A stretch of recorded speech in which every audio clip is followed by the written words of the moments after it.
Kwanza hatua leo hii ni hatua ya awali na ni hatua ya kawaida kabisa. Ni hatua ya kiutaratibu wa mashauri.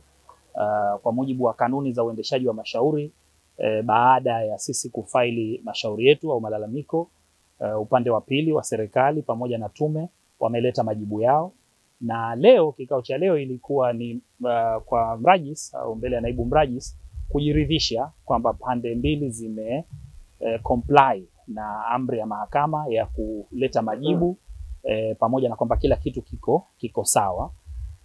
Ingelikuwa kila kitu kimekamilika, maana yake hatua inayofuata ni kwenda kupangiwa jaji, kwa maana mafaili haya kurudi kwa jaji mkuu ili ayapangie majaji. Lakini kwa sababu majibu ya serikali na tume tumeyapata leo, tumeomba tupewe muda kwa ajili ya kuyasoma ili tujiridhishe kama kuna haja ya kufaili majibu ya majibu, wanaita rejoinder.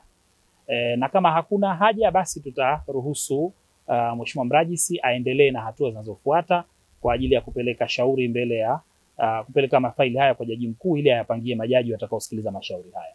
Na Mheshimiwa Mrajisi ameridhika na amekubaliana na maombi yetu na ametupa wiki moja mpaka tarehe 18 kwa ajili ya kuja tena kukutana hapa na kuweza kutoa maelezo kwamba tunayo majibu ya majibu au hatuna, na sasa hatua nyingine ifuate. Lakini kwa leo kila kitu kimekwenda sawa. Kweli tumefaili chama cha ACT Wazalendo, hasa wagombea wa nafasi za ubunge wamefaili mashauri kama haya kwenye mahakama hii kwa majimbo ya Unguja na mahakama kuu masjala ya Chake Chake kwa upande wa Pemba, na tayari zimeshapangiwa tarehe na kwa ajili ya kuja kuapia kwa mara ya kwanza, na tukitarajia kwamba tutapata majibu pia ya upande wa Tume Huru ya Uchaguzi pamoja na Mwanasheria Mkuu wa Serikali ya Jamhuri ya Muungano.